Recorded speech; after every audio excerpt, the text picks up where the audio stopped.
My dad is kicking me out. I'm leaving a gift. His long-distance girlfriend is moving in December from overseas, and because my father is a liar, she falsely believes that my room was used by his ex and that she had since moved out. The truth is that they were sharing his bed until last week while I lived in the other room. And so, to keep up the ruse, he told me yesterday that I had 2 weeks to clear out my room, take my belongings and leave no trace of my existence behind in the apartment. His girlfriend is apparently a clean freak and my dad is desperate to make a good impression. Hence me getting kicked out. So right before I leave there's going to be an accidental spill of tuna juice on the living room rug and there will be honey and sugar in inconspicuous corners. I think the ants will love it. Hopefully the tuna juice will go bad and make the whole place slowly stink over the course of several weeks for no reason, and hopefully my dad will be embarrassed and miserable. Edit: I am a broke college student. I pay for my studies myself. My dad was a cheating deadbeat growing up. We had a deal that I could move in with him and stay until I graduate. No, I can't tell his girlfriend without putting my physical safety on the line, even secret attempts. Otherwise I 100% would. I think what he's doing is awful. My father is purging the apartment and my room when I'm gone, so anything for her to find wouldn't work, nor would something that stinks immediately. Yes, my dad's a hole, it's a long established fact. Edit 2, some of you guys don't seem to remember what subreddit we're on? Yes, I'm being petty, that's sort of the point. Edit 3, added some precisions in edit 1. Also, thank you for the outpouring of support and ideas. You guys are diabolical and made me cackle. Makes me feel better about the poopy situation I'm in. Story 2, Revenge on my ex gamer edition. Met my 26FX31M on an online game. We are both avid PC gamers. He had a guild of 50 people in an online MOBA that he built for 3 years, making friends and recruiting people he liked. He spent hours every single day with those friends, and playing the game. We started dating, kept it low key. Few months into it he loses his job, asks me to help and I do. Start paying for his rent, utilities, entertainment etc. I'm an independent self-made woman who can afford it, and thought if your partner is down you help them, right? 1 year into the relationship find out he has been cheating on me with multiple women and taking money from them all, and is living at a friend's house and pays no rent. When I confronted him and he blocked and ghosted me without a reply, ended up living with one of the girls, telling her she was the one he loved and me and the other girls were mistakes. I think, I get no explanation or apology. Well, okay, I'll duck up what you love most. Contacted the people in the guild who had also become my friends and ended up becoming closer to me because of my personality, and also because my ex had gotten a toxic attitude problem where he thought he was better than them all. Every single person leaves from the guild and blocks him. Called his best friends, a couple told them what he did and they blocked him and have cut ties. His one ranked guild falls to 10,000 plus, just one of the masses. He never apologizes to me or reaches out. Contacts me 3 months later on another platform to tell me I'm in a hole who ruined his whole reputation, and then proceeds to gaslight me by calling me a liar for telling his friends those things. Find out later he made a fake profile pretending to be someone else and is flirting with other women now, while still living with the girl because he still has no job and she is his meal ticket. Moral: cheaters never change, get your revenge. Like Taylor Swift says, don't get sad, get even. Story 3, stealing my GF's Wi-Fi strained or ended? Their relationship. Hi gang. First, last time I posted here I made a doo-doo with my story, and comparing it with some of the other stories here I can only agree in hindsight. I know it means nothing on the scale of Reddit, but I'm sorry about that mishap and wanted to fix my mistake. Then my GF reminded me of this story today. Backstory: after my girlfriend moved to her new apartment closer to both her sister and myself, she obviously wanted internet. Although she isn't fully tech savvy, she does know her basics and thus implicitly asked the provider if she should be worried about admin kind of Wi-Fi protection. She was assured that it was all fully safe out of the box, no admin. In fact, just press a button to connect her laptop and her Wi-Fi network would be fully secured. The incident. So a few months or years later my GF started to notice that her internet speed went down. This became very apparent while video chatting with some of her family members in Japan. Like I said, my GF knows her basics, so she knew that it didn't have to be the internet connection itself, it could also be her laptop, or maybe the network cables had eroded due to age. She decided to cover as many options as possible before contacting her ISP support desk, so she asked me to help. I'm a geek and I worked within the field of ICT for over 30 years now, Mostly as systems administrator but also as IT manager or co-manager, during which I'd still try to keep tabs with my colleagues and even cover shifts if the need arose. So visiting my GF and getting to show of my lead IT skills? It took me a moment, but I discovered the issue. Someone was leeching of her Wi-Fi. Technically the ISP support staff were right, this wasn't an admin kind of thing anymore, it was completely randomized. Sorta.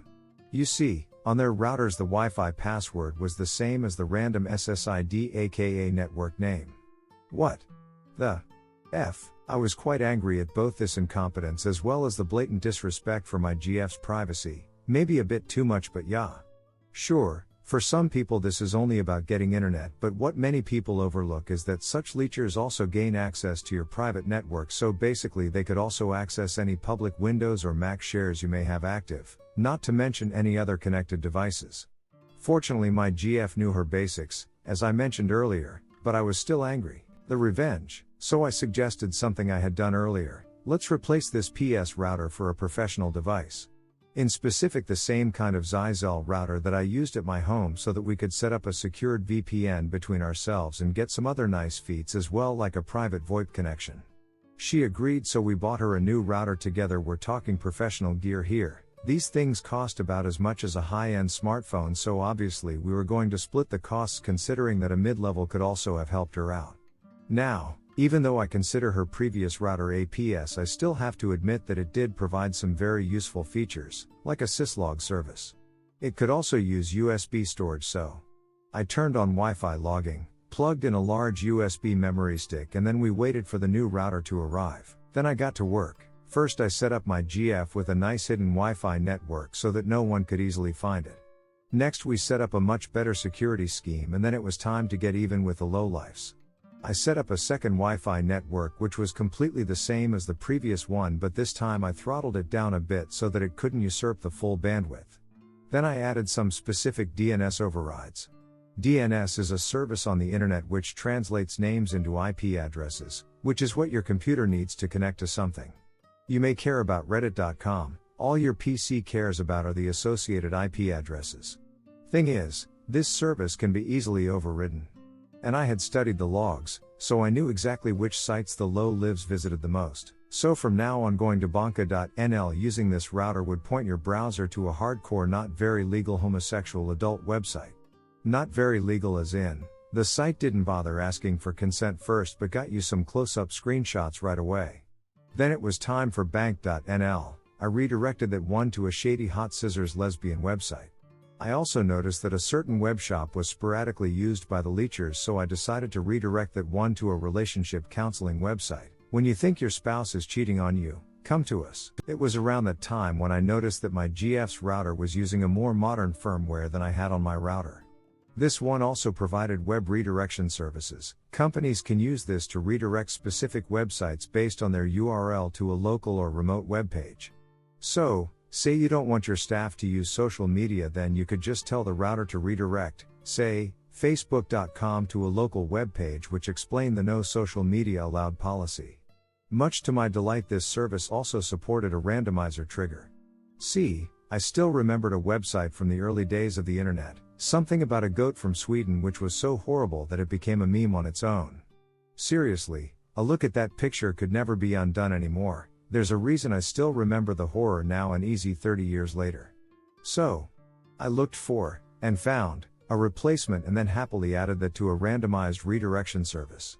So every once in a while the leechers would open their favorite website and no matter whatever kind of site they asked for, they'd always end up with something completely and utterly disgusting on their screen. Then we waited. I need to point out that my girlfriend did not fully agree with some of my actions, especially when she learned of the aftermath.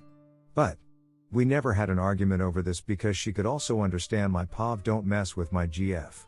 And she agrees that if you trespass, even in the digital world, then all bets are off and you lost your rights to a civil solution. Don't mess with a geek, okay? The aftermath. One day my GF got home from work and noticed a huge moving van outside. She gave it no further mind, but when she got to her front door she noticed that her neighbor 2 doors over was moving out. She brought this up with her direct in between neighbor a few days later, and as it turns out things completely exploded over there. The shouting and accusations could even be heard through the walls. Seems the pair got into huge arguments about their rather implicit choice of websites, and once the deed was done there was no room left for any kind of reasoning. One of the two even accused the other for hacking the internet because it was only after the first fallout that those goating pictures started to show up. As far we know they broke up. For the record, I regret nothing. I did remove the SSID for obvious reasons and also reset the DNS and forwarding sections, and now things are back to normal. More importantly, my GF is still very happy with the router and the extra services to this very same day of writing. She's working her way up as a 3D artist, and the knowledge that all her work will be fully kept safe after she copies her projects onto my NAS is a deal breaker for her. Seriously, you guys, always remember that when you use someone else's internet connection, this includes free services, then you're fully relying on their goodwill. Such services could be easily abused as well, either through pranking like I did, or worse. How about I redirect your bank request to a fake login page so that I can store and/or abuse your data? Thanks for reading. Edit. Some points which people raised. This story didn't play out 30 years ago, at most 6. It was impossible for the couple to make an honest mistake. First, the Wi-Fi names, even default ones, would be far apart. ISP 151,413, ISP 201,413, ISP 251,413, and so on. Also, unlimited plans aren't common here, so one way or the other they'd have seemed to be using zero data over the months this went on. Not to mention that their password would never have matched that of my GF's. Assuming of course they even had a subscription, or the same ISP. As for the DNS not-ins, no, they wouldn't get to see the URL of their bank showing a PR0N website, but at best an IP address. As for me not caring at all about the aftermath. How entitled or unreasonable. Do you have to be to start accusing someone for opening up a website but then refusing to listen to further reason and instead start a major drama? If they had both opened the same website like the online store, then it would be immediately clear as to what had happened. This also leads up to the honest mistake. If it were an honest mistake, then wouldn't one of them have called their ISP to try and prove their point of being not guilty? At the very least to complain about shoddy service? Instead they tore each other a new one. Edit 2. OMG, this post blew up beyond my expectations, even to a point where I couldn't keep up with comments anymore. I forgot a request above. Redditors' reactions. Redditor 1, I can't believe after stealing her internet they never suspected something was amiss there lol. Redditor 2, Goat from Sweden, LOL, had a classmate in high school, about 20 years ago that sent that picture, to all student and faculty in said city. We're talking about a city of 100,000 plus, hoovering the adjacent municipalities for students. Edit, this was before they restricted emailing to all schools. Needless to say, he got his student account revoked. I asked him about it when he got his account back after a year. His comment, worth it. Redditor follow-up, I had a classmate that did something similar, though it only affected our school. Not only was he in deep trouble, the teachers were so disturbed by it that they made him go and get therapy. Redditor 3, how do I find out what the goat from Sweden is without actually having to subject my eyes to it? Redditor follow-up, https www.daily.com unclick Goatsy revealed Kirk Johnson. The picture is not in the page that loads. However, you can access the picture from a link in the article. DRS time shop worker recognized him.